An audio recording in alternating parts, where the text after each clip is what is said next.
gente vai fazer diferente do que a gente faz sempre, né?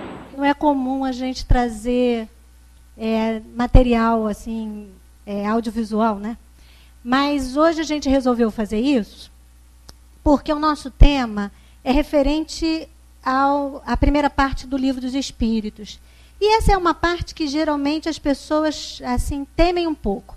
Elas acham que é difícil estudar, é um tema mais científico, que exige um maior entendimento. Então a gente resolveu colocar ali algumas palavras que vão facilitar, porque a gente, além de escutar, a gente vai ver, né, vai usar nossa memória visual, e aí vai se familiarizando mais com alguns vocabulários que estão dentro do Livro dos Espíritos, e que é preciso que a gente conheça, e que a gente vai aos poucos entendendo, e vai vendo que esse conhecimento, que a princípio parece ser tão complexo, ele nos ajuda principalmente a viver melhor, que essa é a intenção. Não é um conhecimento para que seja meramente intelectual que a gente vai buscar, né, nesse livro maravilhoso, mas o entendimento de algumas questões fundamentais para a nossa vida e que farão com que ela caminhe de uma forma melhor.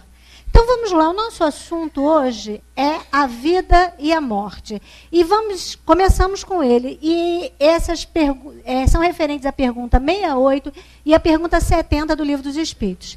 E aí já começa, assim, esse tema já começa um pouco complicado. Porque quem é que quer falar de morte? É um tema que as pessoas, muitas delas, mesmo as espíritas, têm alguma dificuldade. Eu conheço gente que não quer vir à casa espírita, porque aqui fala muito de morrer.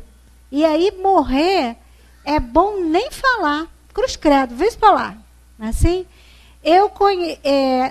nós damos aula para a juventude na nossa casa espírita. E a gente teve uma época, o assunto era esse, né, referente às questões da morte. E a gente teve uma jovem que falou, olha só, me avisa quando é que acaba, porque eu só volto quando acabar. E era uma coisa assim, parece brincadeira, mas era sério. Ela não conseguia permanecer junto àquele grupo estudando aquele tema. Aquele tema era muito difícil para ela. Uma jovenzinha criada dentro da casa espírita, mas que tinha muita dificuldade. Então, por que será que nós temos tanto medo, né, dessa questão desse tema? E por que tanto temor da morte? E como é que a gente faz para fazer uma mudança na forma da gente ver isso? Então, o que a gente vai descobrindo? Que para perder o medo é preciso conhecer. Quanto mais a gente estuda do assunto, mais a gente vai entendendo. E entendendo é uma forma bastante interessante da gente colocar o medo para fora. Porque o desconhecido, ele traz muito medo. A gente não sabe o que é, como é que vai ser. E essa é uma das grandes questões em relação à morte. Muita gente teme a morte porque sei lá o que tem lá do outro lado, né? Sei lá como é que vai ser a minha. É muita coisa que a gente, a princípio, desconhece. Então, saber mais sobre a morte é uma boa ideia para que a gente enfrente o medo da morte. Então, a primeira pergunta que a gente faz é essa. O que é a morte? Então, vamos lá. No Livro dos Espíritos, a gente vai ter a seguinte apresentação em relação à morte. É uma apresentação bastante, assim, palpável, né? E que podia ser dita por qualquer médico que atesta a morte. Vamos dizer assim, quando é que o médico olha para o indivíduo e diz assim, morreu? Ele faz um exame físico e observa o quê? Ele observa a falência dos órgãos. Não é assim? Que se atesta a morte, um médico, se tiver alguém aí, ele vai poder me dizer melhor, mas deve ser isso. Então, lá no Livro dos Espíritos, lá nessas questões que nós estamos estudando, diz que a causa da morte é o esgotamento dos órgãos. Então, isso seria, provavelmente, o que um médico nos diria, né? Até hoje em dia, a gente tem, por exemplo, a questão da morte cerebral, não é isso? Então, assim, já é um estado que nem todos os órgãos esgotaram, mas que se sabe que isso vai acontecer em breve tempo, porque não existe mais condições para aquele corpo físico manter a sua vida sozinho, né? A não ser por meio de aparelhos. Então, a morte é o esgotamento dos órgãos. Eles dizem também lá, os espíritos, respondendo às perguntas de Kardec, que é a cessação do movimento de uma máquina desorganizada.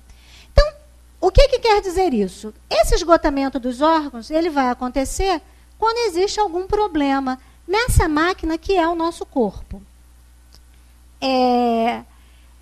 A gente pensa assim, de forma bem leiga, que se parar o coração é que vai causar a morte. Então, assim, será que está morto? Vou ver se o coração está batendo. Assim, no filme a gente vê assim, e se a gente provavelmente se deparar numa situação em que tenha que ver, atestar uma morte, a gente vai ver o coração.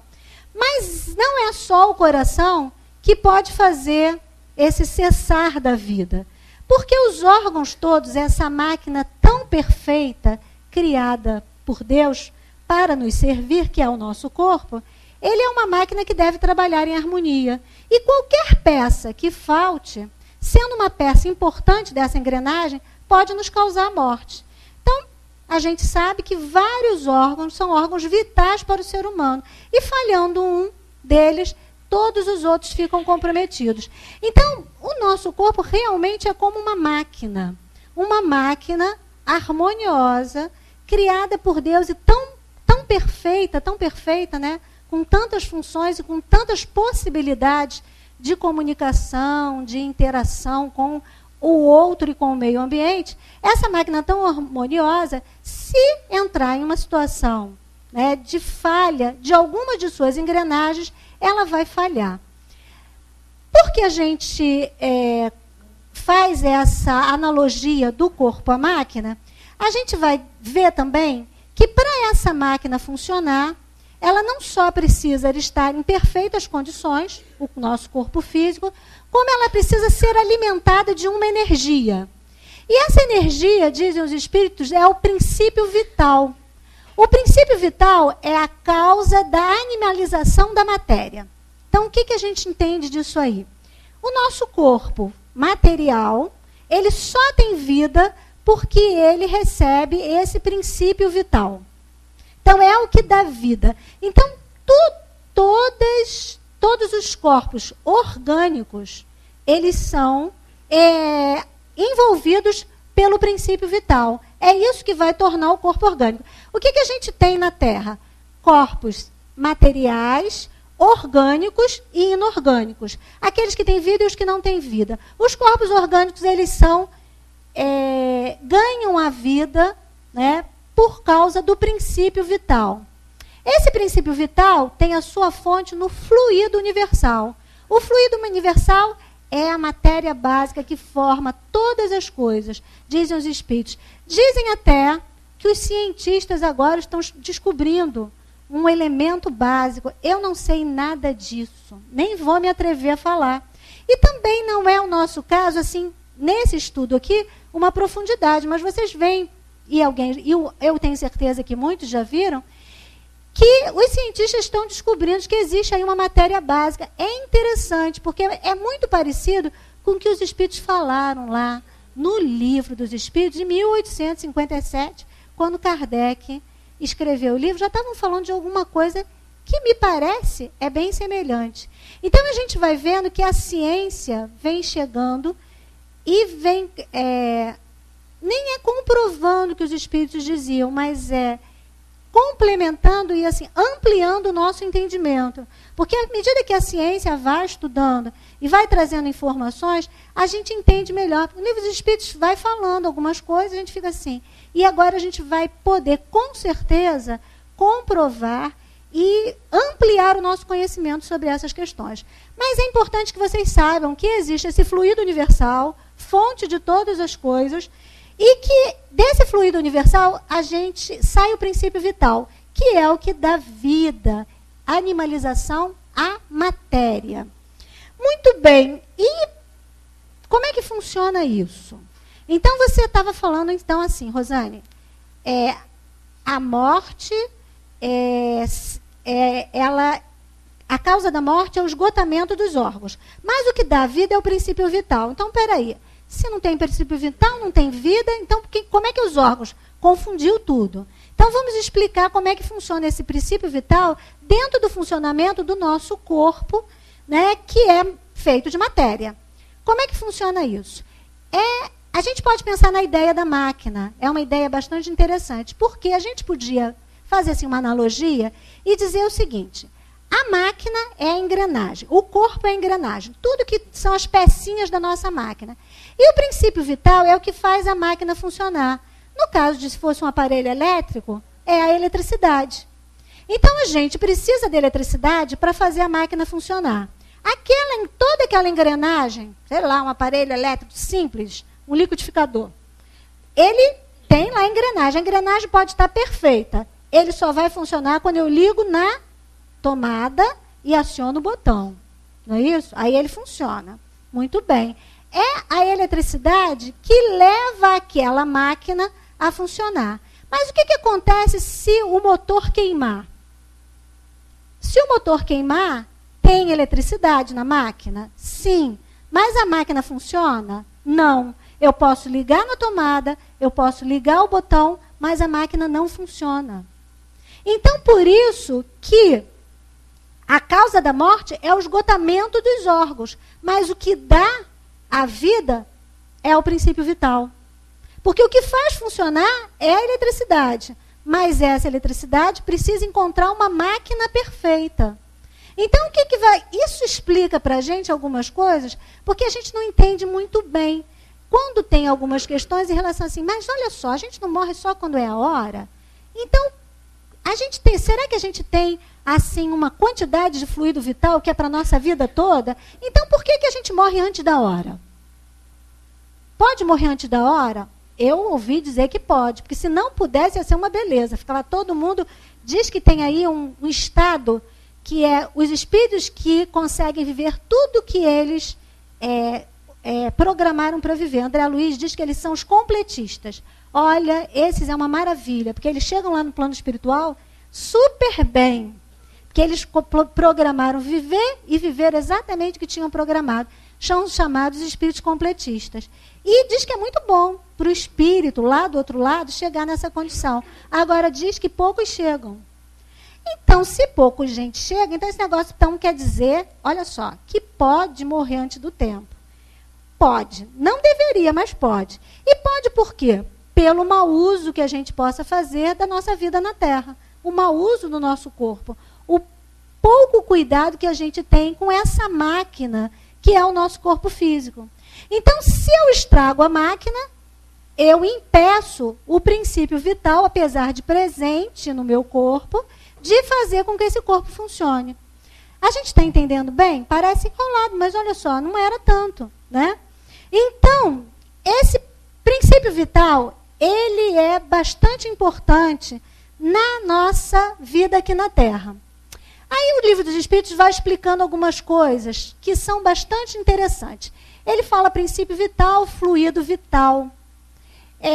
Esse fluido vital, que é essa questão que nos dá a vitalidade do nosso corpo, que nos dá a vida, ele não tem uma quantidade absoluta em todos os seres orgânicos. Vai variar de acordo com a espécie e vai variar no tempo também, de acordo com a situação. Provavelmente, a quantidade de fluido vital, quando a gente está doentinho, ela fica baixa. Quando a gente está bem, ela fica. Algumas pessoas têm mais fluido vital do que as outras. É interessante, não é uma coisa constante. Então, varia na espécie, né? Porque são seres orgânicos quem? As plantas, não é isso? Os animais, os homens. As plantas são seres orgânicos. Então, elas estão envolvidas na questão do princípio vital? Sim, porque elas têm vida, né? Mas esse fluido vital, ele vai variar. A quantidade de fluido vital se esgota. Se esgota no momento, quando se esgota é o momento do quê? Da morte, não é isso? A gente sabe então que vai chegar o momento que o fluido vital. Se esgotando o fluido vital, o que acontece com a matéria? Perde a vida, então quer dizer que ela morre, né? O fluido vital se transmite de um indivíduo para outro. Uau! Essa é uma coisa interessante. Então, quer dizer que, além de variar essa quantidade de fluido vital, eu posso doar o meu fluido para o outro. É isso que está escrito ali? Transmite de um indivíduo para o outro. Eu posso doar fluido vital. Que interessante. Tem alguma coisa, será, a ver com passe? Olha só, tem a ver com passe. Então, eu chego aqui na casa espírita, caidíssima, assim, apagada. Aí tomo um passe. Nossa, eu fiquei tão bem. Eu estou me sentindo outro. Aí parece que é um milagre, não é? E aí a gente estuda e vê que não é nada de milagre. É uma doação de fluido vital. Pode ser uma doação de fluido vital, né, que aconteceu ali naquele momento. Então, olha só. São apenas 3 perguntas do Livro dos Espíritos, mas que dá para a gente entender um monte de coisa que acontece. E essa questão da doação, ela é interessante, porque nos coloca frente à possibilidade de ajudar o outro, né? De fazer o bem. E de fazer isso com uma certa firmeza, de quem sabe o que está acontecendo e por que está acontecendo. Então, a gente vai estudando e vai descobrindo possibilidades. Se a gente for estudar aqui a questão do fluido vital de forma aprofundada, né? E aí já deve ter um monte de gente querendo me perguntar assim, mas como é que funciona? Olha, não vou contar nada. Aí vou dizer para vocês irem estudar. Pode estudar lá no Livro dos Espíritos, pode estudar na Gênese, pode estudar no Livro dos Médiuns. Tem um monte de lugar, vai lá, estuda, que é interessante. Porque o nosso tempo aqui hoje não é possível de fazer esse estudo mais aprofundado. Mas a gente vai entender bastante coisa. Quando a gente fala que o fluido vital se esgota, eu posso ficar pensando, então, que eu devo cuidar, né? Porque a gente falou assim, olha só, que a gente tem que ter um corpo em funcionamento para que ele se mantenha vivo. Então, a gente deve ter o cuidado com os órgãos, né? Então, se eu sei que eu, por exemplo, vamos usar uma coisa, como muito sal, eu posso sobrecarregar os meus rins, não é assim? E posso ocasionar problema de pressão, e aí, então, estou ocasionando o esgotamento de outros sistemas, o sistema circulatório, o sistema, né, que envolve o coração, a pressão sanguínea. Bom, então, se eu não cuido do meu corpo, não, mas isso é bobagem, batata frita, bastante gordura, ou então muito doce, e aí eu não cuido, tenho problema com os meus... Certamente, eu estou tão preocupado com a morte, mas tão preocupado que eu não quero nem saber, tão preocupado que eu não me preocupo nem como evitar que ela chegue antes da hora, né? E se eu sei que a quantidade de fluido vital se esgota, eu também devia ficar preocupado com isso. Além do cuidado da matéria, o que faz esse fluido vital se esgotar? Quais são as questões que levam, né? O que eu faço para cuidar desse meu fluido vital, para ser uma pessoa em atividade? Será que quando eu dou o fluido vital para o outro, eu fico sem? Será que ele repõe? Repõe como? Olha só quantas perguntas que a gente tem que procurar saber. Então, tudo isso tem a ver com a nossa busca de uma melhor qualidade de vida. E é uma melhor qualidade de vida no que tange ao cuidado do nosso corpo material e do nosso espírito. Porque, às vezes, essa história de cuidar do espírito parece uma coisa muito assim etérea.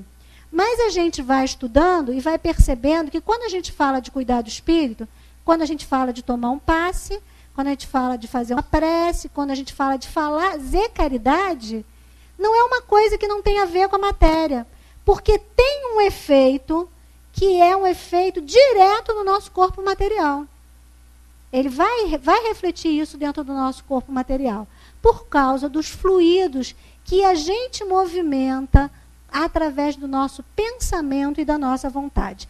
E vai ficando aí um convite para que a gente estude melhor como funciona isso, para que a gente busque cada vez mais essa vida melhor. O Espiritismo mostra que a vida terrestre não passa de um elo no harmonioso e magnífico conjunto da obra do Criador. A gente está falando da morte como o esgotamento dos órgãos. Será que a morte é só isso? E será que então, depois que a gente morre, o que acontece com o nosso corpo material? O que acontece com o nosso corpo material como a gente morre? Vamos ver se a gente... Eu, quando comecei, falei para vocês que a gente precisava saber mais sobre a morte. Aí fiquei falando de fluido, parece que eu desviei, mas vou voltar, tá? O que acontece, então, quando o nosso corpo físico morre? Esgotou a falência dos órgãos, liberou fluido, não tem mais fluido circulando por ali, aquela eletricidade falhou, morreu. Está ali, coitadinho, inerte, não tem vida. Vai acontecer com aquele corpo o quê? Se destruiu. Se destruiu?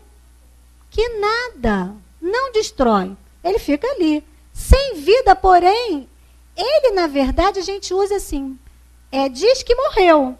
Só que aquela matéria, ela é absolutamente reaproveitada. Não, se a gente for pensar bem direitinho, a morte não existe, gente, nem para a matéria. Porque na natureza, nada é destruído. O que acontece com aquela matéria que não me serve mais? Né? Ela é reaproveitada dentro da natureza para a formação de novos corpos. Que coisa, né? Olha só. Então, a gente fica ouvindo dizer que a morte não existe. E a gente pensa que isso é para o espírito. Porém, a gente chega à conclusão que a morte não existe nem para a matéria. Porque não existe dentro da natureza a decomposição, a nulificação da matéria, dizem os espíritos. A matéria não se extingue. Ela o tempo todo está em situação de transformação. Isso é uma coisa muito maravilhosa, gente. Porque isso coloca para a gente assim, que realmente não tem morte. Não tem morte. A morte não está dentro. A morte como o fim, né? Como a gente entende enquanto o fim. O Espiritismo mostra que a vida terrestre não passa de um elo do harmonioso e magnífico conjunto da obra do Criador. A vida terrestre é um elo. Falamos, então, essa questão que a matéria sobrevive e se transforma todo o tempo. Mas, em relação àquela individualidade que a gente está constatando ali, a morte, a vida realmente daquela individualidade cessa ali? Não. Não cessa porque a gente sabe que aquilo era apenas uma parte pequena daquela caminhada, vamos dizer assim. Então, o que a gente tem que levar em consideração? A gente leva em consideração, tal qual está colocado na pergunta 27, e os espíritos nos colocam, que existem na natureza 2 elementos fundamentais, espírito e matéria.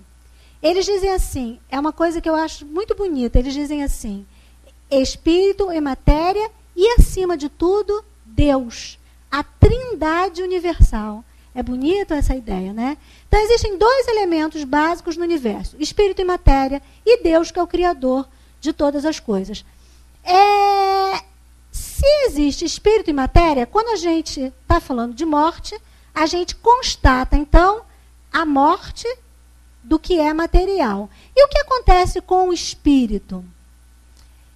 Por que a gente sabe que existe o espírito? Olha só.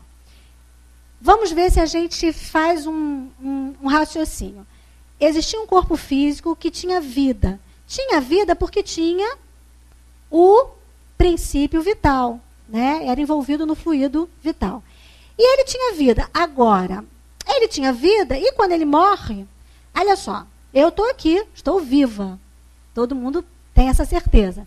Estou me comunicando com vocês, estou respirando, estou falando, posso andar, vou me movimentar aqui. Se eu morrer, não faço mais nada disso.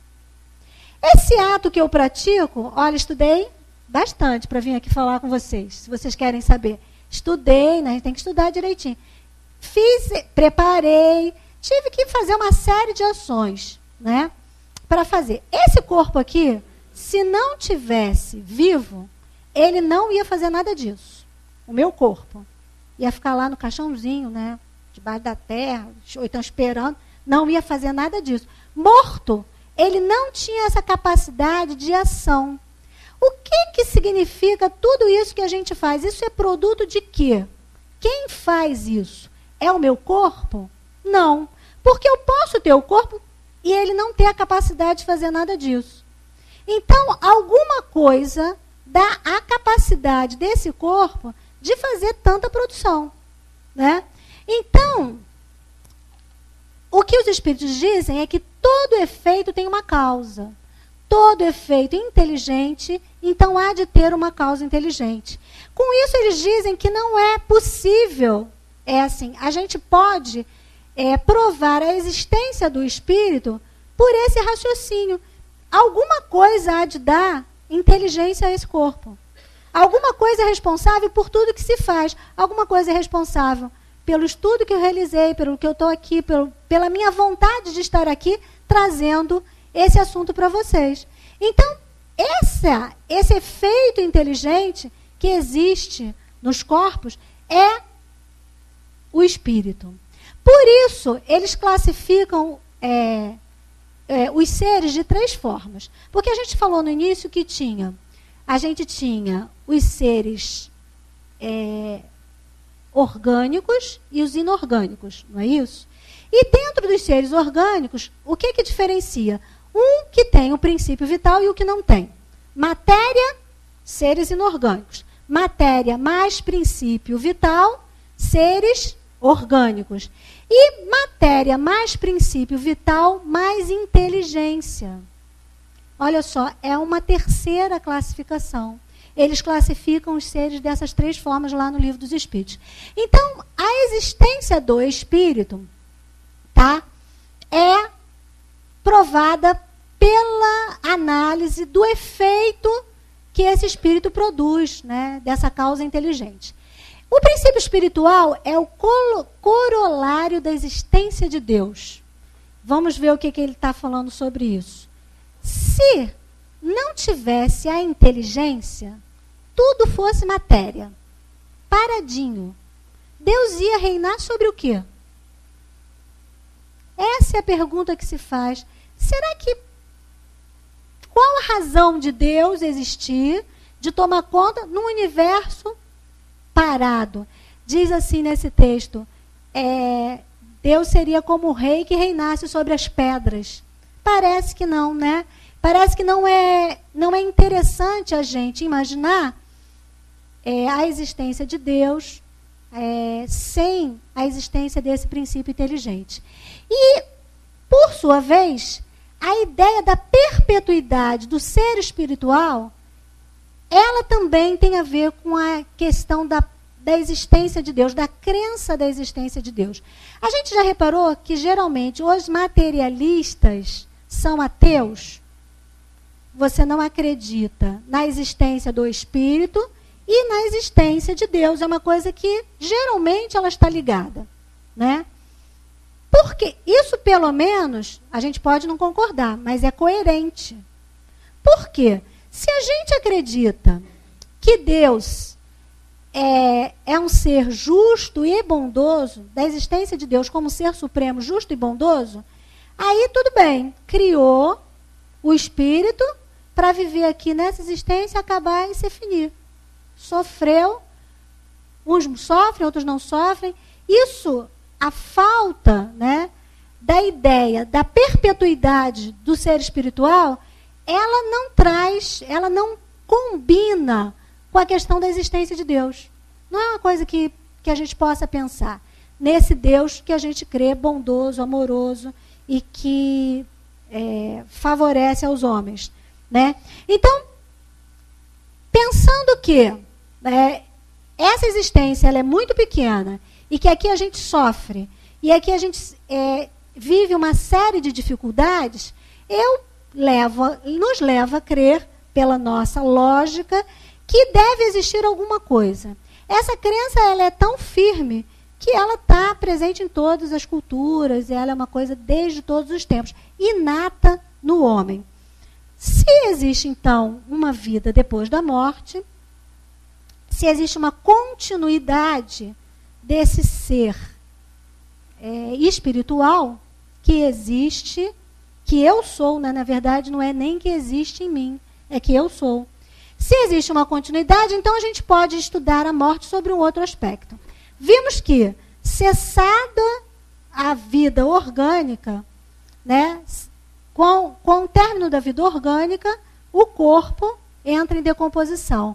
Vai sofrer uma metamorfose e vai virar outros corpos materiais, né? Esse material vai formar outros corpos materiais. Ele perde uma coisa importante, que é a individualidade.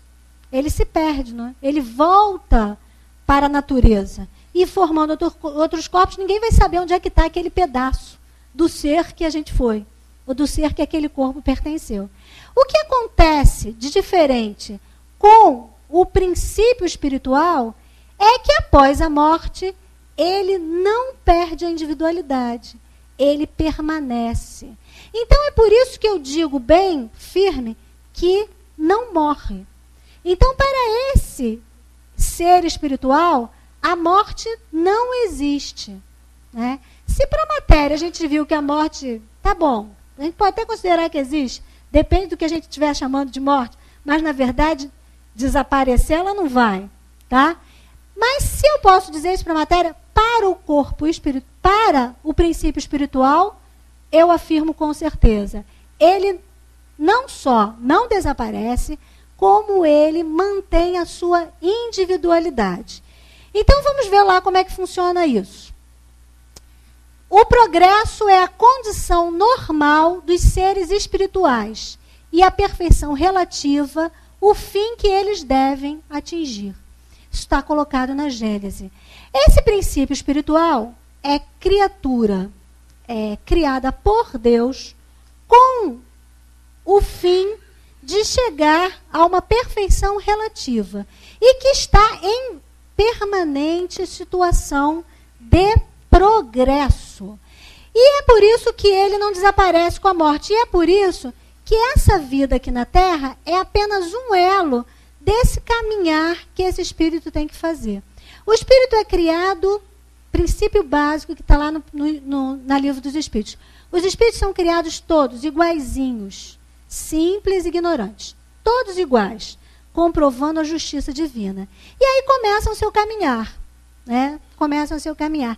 Dentro desse caminhar, é importante que eles tenham uma coisa que é fundamental dentro desse processo, que é chamado a liberdade de agir, o livre-arbítrio. E dentro desse livre-arbítrio, eles vão fazer escolhas e vão caminhar, cada qual no seu próprio passo, dentro do seu próprio tempo. E o que permite a esse espírito fazer essa caminhada o que permite a ele a fazer a escolha? O que ele tem que faz ele escolher? Eu posso ir por aqui ou posso... O que ele precisa ter para fazer uma escolha? A inteligência. Ele só pode desenvolver o seu livre-arbítrio quando ele desenvolve a inteligência. Isso é tão real que quando são criados bem simplesinhos, eles já desenvolveram a inteligência? Ainda não. Eles são assim, novinhos. funciona bastante como funciona a criança, né? Que nasce e não sabe andar, não sabe falar, não sabe se expressar e com o passar do tempo vai aprendendo. Precisa da experiência. Precisa experimentar e esse processo da experiência, do viver, vai fazendo com que ela alcance o conhecimento das coisas. Os espíritos também são como as crianças, criados simples e ignorantes. Não sabem nada. Não sabem andar, não sabem falar, comparativamente. Eles não sabem. E quando eles não sabem, eles não têm ainda pleno livre-arbítrio. Ainda. Por quê? Seria justo que eles pudessem errar para aprender. Mas seria justo que eles, não tendo possibilidade de saber o que é certo ou errado, ser dado a ele fazer qualquer coisa. É assim que a gente faz com as crianças? Deixa a criancinha atravessar a rua quando ela tem 1 ano de idade? Claro que não, porque eu sei que ela não tem capacidade de fazer isso. Então, assim faz Deus, que é um pai amoroso. Não tendo a capacidade, o espírito de escolher, ele é, no seu início, enquanto espírito primitivo, cerceado no seu livre-arbítrio. Ele não pode fazer tudo o que ele quer. Então, quando ele é assim, aí depois ele vai vivendo um pouquinho aqui, vivendo um pouquinho ali, várias existências, ele vai desenvolvendo a sua inteligência. Desenvolvendo a sua inteligência, agora você já pode escolher. Então, tá bom. Então, escolhe. Qual o caminho que você quer ir? Você já sabe? Já pode? Então, escolhe. Vai por aqui. Aí, acontece que a gente ganha o livre-arbítrio. Quando ganha o livre-arbítrio, ganha o quê? Junto com o livre-arbítrio? A responsabilidade das suas escolhas, né? Então, Deus, que é muito bom, bondoso, amoroso, ele vai nos dar, vou voltar aqui, ele vai nos dar a condição da gente ser protegido enquanto a gente não desenvolve a nossa inteligência.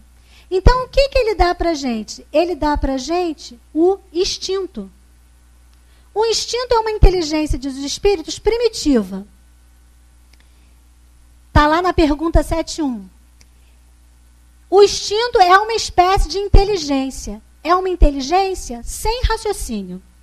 Então, é uma inteligência primitiva que a gente tem e que nos livra de muitos males. E o instinto funciona independente da nossa vontade. Essa semana a gente foi caminhar na praia. Aí viu uma coruja. A coruja tinha um ninho, essas corujas buraqueiras, elas ficam acordadas de dia. E ela tinha um ninho. E toda vez, a gente parou na praia, toda vez que passava um cachorro, a coruja avançava no cachorro. E a gente achou isso muito interessante, porque ela tinha um ninho e ela tinha medo que o cachorro atacasse os filhotes. Então, toda hora ela avançava. Aí tá bom. Até que chegou um determinado momento, surgiu, eu não sei como chama, um desses paraquedas que anda com a prancha. Aí ele ficou na beira do mar, andando um paraquedas, né? Não sei se é um parapente, eu não sei como chama. A coruja ficou alucinada, porque ela entendeu que aquilo era uma ave, né? Provavelmente. Aquele paraquedas sobrevoando. Nossa, ela gritava e voava em torno do ninho. O que a gente tem? O que a gente chama isso? O que é isso? Instinto. Que o animal tem, sem nenhuma, ela não sabe distinguir, né? E isso é útil, muito útil para ela, assim como é útil para nós. Então, o instinto é uma espécie de inteligência. Essa inteligência é sem raciocínio. A gente nunca vai perder o nosso instinto. Ele vai permanecer. Parece que o instinto, então, assim, depois que a gente evoluir, a gente ganha a inteligência e perde o instinto? Não. O instinto permanece, né? Protegendo a gente. Mas a partir do momento que a inteligência se desenvolve, a gente vai ver. Se fosse a gente e não uma coruja, a gente ia saber distinguir que aquilo não era uma ave. Não é isso? A gente nunca ia ficar preocupado. Eu não fiquei preocupada. Eu vi, o cachorro eu pensei que podia ir no ninho da coruja. Fiquei preocupada. Mas lá o paraquedas, não fiquei com nenhuma preocupação. O meu instinto existe, mas a minha inteligência, ele se sobrepõe ao meu instinto e funciona dessa forma. Então, o que acontece? O que a inteligência é? A inteligência... Então, vamos lá, vamos entender por que a gente está falando de inteligência. Porque a gente falou que quando a gente morre, permanece o princípio inteligente. O princípio inteligente é o espírito. O que nos caracteriza como espírito é a inteligência. Então, a gente é um princípio inteligente. E é isso que vai sobreviver depois da morte, tá?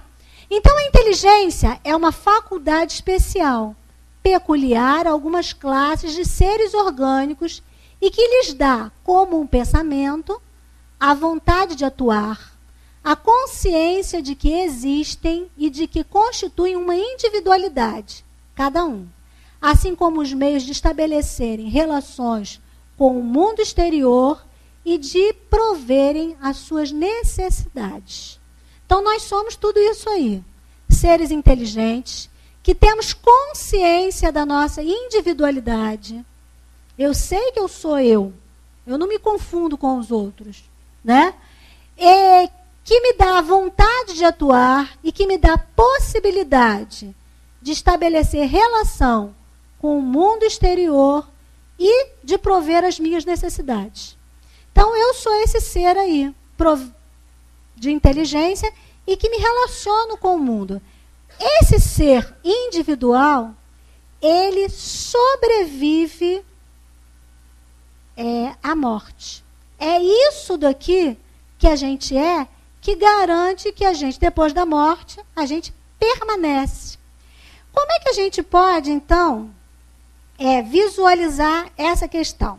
Vamos dizer assim, o nosso corpo é a nossa casa e o espírito como se fosse o habitante dessa casa.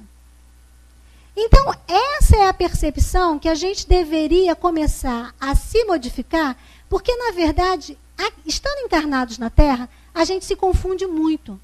A gente ainda vive como se a gente fosse um corpo. E é por isso, talvez, que a gente tema tanto o fim desse corpo, da convivência com esse corpo. Tem uma coisa importante para isso, que é o nosso instinto de conservação. Opa, instinto é uma coisa boa. E que faz com que a gente tenha muita vontade de viver. O que é bom, porque a gente precisa viver. Precisa viver por quê? Porque somos criados simples, ignorantes, com o fim de chegar a uma perfeição. Nós temos um objetivo, que é o progresso. E dentro desse objetivo de progredir, a vida na Terra é uma etapa importantíssima. É aqui que a gente vem aprender. É aqui que é a nossa escola. Então, importantíssimo a gente estar aqui na Terra encarnado. Por isso, a gente fica, talvez, tão apegado a essa vidinha aqui material, né? E até porque somos espíritos ainda bastante ligados à matéria. Só que a gente devia começar a mudar essa perspectiva. E é isso que o estudo da doutrina espírita propõe, essa mudança de perspectiva. O que acontece? Se nós considerarmos essa casa, esse corpo como uma casa, então o que a gente vai ter? A gente vai ter assim, ó, a habitação e o habitante.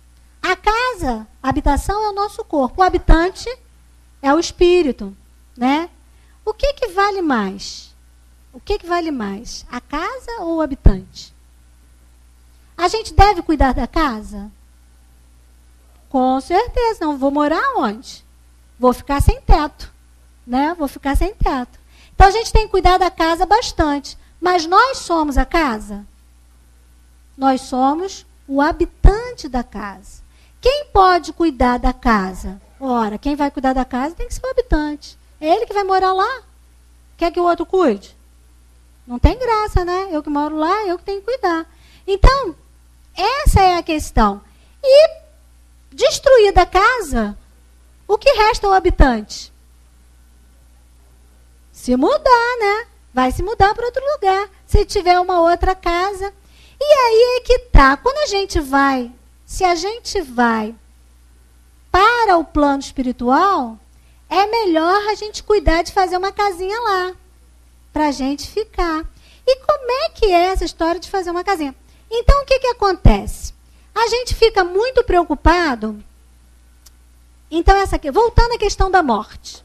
A gente fica muito preocupado com a casa. E aí a gente fica meio preocupado, seja na nossa própria morte, ou seja na morte alheia.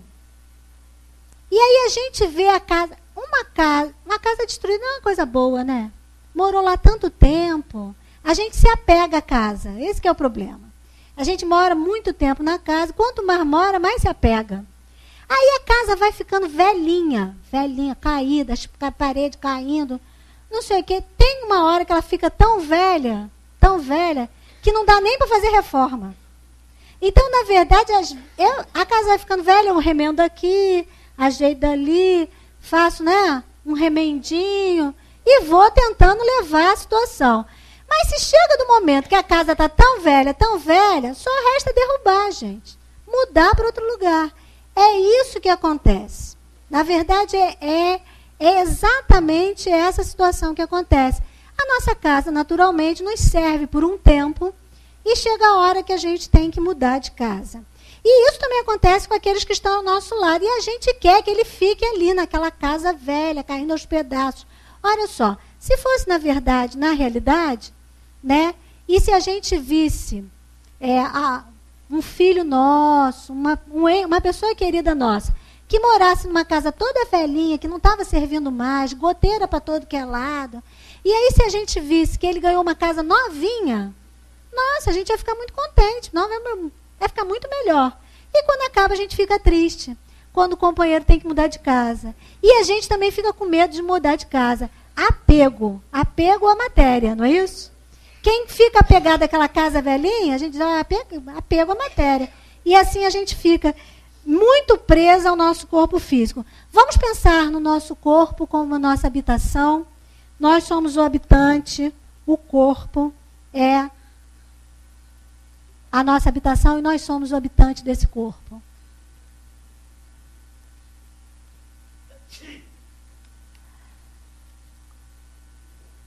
Voltando lá à nossa questão, nos seres que têm a consciência e a percepção das coisas exteriores, o instinto, se alia à inteligência. Isso é, a vontade e a liberdade. Voltando ao nosso assunto aqui para a gente fechar a nossa conversa. Seres inteligentes, providos de instinto, que é uma inteligência primitiva. Hoje em dia nós temos, já no estágio que a gente está, a inteligência um pouco desenvolvida, permanecendo aliados inteligência e instinto. E, portanto, temos o livre-arbítrio, porque já podemos distinguir o bem e o mal. É isso? Já podemos distinguir o bem e o mal. Aliamos aos nossos instintos a inteligência. Não somos igual a corujinha, né? A gente já sabe, tem uma percepção dos perigos. Temos uma percepção dos perigos? Alguns. Às vezes temos, mas nos mantemos aí nessa questão do perigo. E aí, o que isso tem a ver com a marcha do progresso? Olha lá, a marcha dos espíritos é progressiva e jamais retrograda. Não volta atrás. A gente está sempre caminhando, a gente estará sempre evoluindo. Por quê? Porque isso é lei divina. Sempre, sempre evoluir. Não tem jeito de parar. A evolução faz parte da lei divina e a lei é de progresso. Não tem gente que anda para trás. O que vai acontecer então? Se a gente morrer, no mínimo a gente está no mesmo lugar. Então já está no lugar. Pior do que está, não vai ficar. Certo? Agora, pode ser que a nossa preocupação maior em relação à questão da morte é com o que a gente vai encontrar lá do outro lado. Ah, Rosane, mas então olha só, tudo bem, enquanto espírito eu não ando para trás, mas é que eu já não estou muito bom, eu tenho a desconfiança, por isso que eu tenho medo, que eu não faço as coisas assim perfeitas. Eu tenho medo que o meu permanecido no lugar já não seja bom. Ora, as bolas. Então, só nos resta usar da nossa inteligência e melhorar. Se a gente já tem todo esse conhecimento sobre a vida futura, e se a gente tem a certeza, né, de onde a gente está, se a gente começa a estudar o Espiritismo e vai usando a nossa lógica e o nosso raciocínio e a nossa inteligência para comprovar que isso é real, porque eu estou aqui falando. Eu li no Livro dos Espíritos. Quem me garante que tudo isso aqui é verdade ou não? Quem vai garantir para vocês que isso é verdadeiro ou não? Os espíritos se manifestam, mas isso pode ser um embuste. O Livro dos Espíritos fala, mas sei lá se esse Kardec, né? Mas eu estudei, eu fui lá, como Kardec fez? Para quem ele perguntou? Como é que funcionou isso para eu achar que isso é verdadeiro? Então, a doutrina espírita é uma doutrina de liberdade. Ela nunca vai dizer porque é. Ela vai dizer procurem saber, estudem, pesquisem, raciocinem. É a fé raciocinada. Isso é muito bom porque a gente vai construindo isso aos poucos. A gente começa cheio de dúvidas e vai aprendendo, e a nossa fé vai se solidificando. Isso é importante porque, solidificando a nossa fé, a gente tem possibilidade de mudar o nosso destino. E aí entra a história da morte. Porque aí eu vou sabendo o que acontece, como é que funciona isso, o que significa. Primeira coisa fundamental, que eu não vou morrer. Então, por que temer a mudança de casa? Por que temer isso se é uma coisa que vai acontecer tantas e tantas vezes na minha existência? Ah, mas eu ainda temo. Mas eu hoje vou entendendo e cada vez mais eu posso conhecer e fazer com que esse conhecimento mande esse medo embora e eu fique mais segura. Mas eu já sei, eu não temo mais porque eu não sei, eu temo porque eu sei. Aí ficou pior. Porque aí eu tenho medo. Olha, eu li naqueles livros todos de André Luiz, que tem um tal de umbral, e que o pessoal sofre lá do outro lado. Aí eu pensei que eu fosse conhecer e eu ficasse mais tranquila, que nada. Quanto mais eu conheci, mais preocupada eu fiquei. Mas aí é que tá. Antes a gente não conhecia, portanto, não precisava fazer nada para mudar. Mas agora que eu conheço, eu tenho a possibilidade de melhorar. O conhecimento, ele é sempre uma bênção, porque ele nos dá possibilidades de mudança. Então, o medo se transforma em ação. E aí, só me resta trabalhar. Trabalhar para que eu encontre lá do outro lado, olha, aí já é outro estudo. O que eu vou fazer para encontrar um outro lado bem melhor? Para que eu vou fazer para minha casa ser uma casa melhor? Aí tem que estudar muito evangelho. Muito evangelho. E temos uma mensagem final. Temos ainda 2 minutos. Então tá. Temos uma mensagem final ainda então, que tem a ver com essa história da gente construir alguma coisa. Construir alguma coisa para quando a gente passar para o lado de lá, tá? Se não construir, não tem. Essa história chama Ociosidade, tá? E ela está nesse livrinho que é muito simpático e para o resto da vida, escrita pelo Wallace Leal Rodrigues. Quando em pequenos, meu irmão e eu éramos vadios e preguiçosos. Todo pretexto nos servia para faltarmos aos nossos deveres, cabular aulas, ficar vagabundeando pelos pomares, campos ou quarteirões da cidade onde vivíamos. Evidentemente, nossos pais se aborreciam com aquilo, mas em lugar de nos castigar ou partir para uma agressão física, esperavam o momento certo para nos advertir mais seriamente, sem saírem do tratamento amorável e paciente que nos dispensavam. Esse momento chegou quando, em certo dia, depois do almoço, nos preparávamos para mais uma vadiagem. Nossa mãe não se dirigiu a mim, mas a meu irmão. Desconfiado, expectante, fiquei a esperar pelo que se ia dar.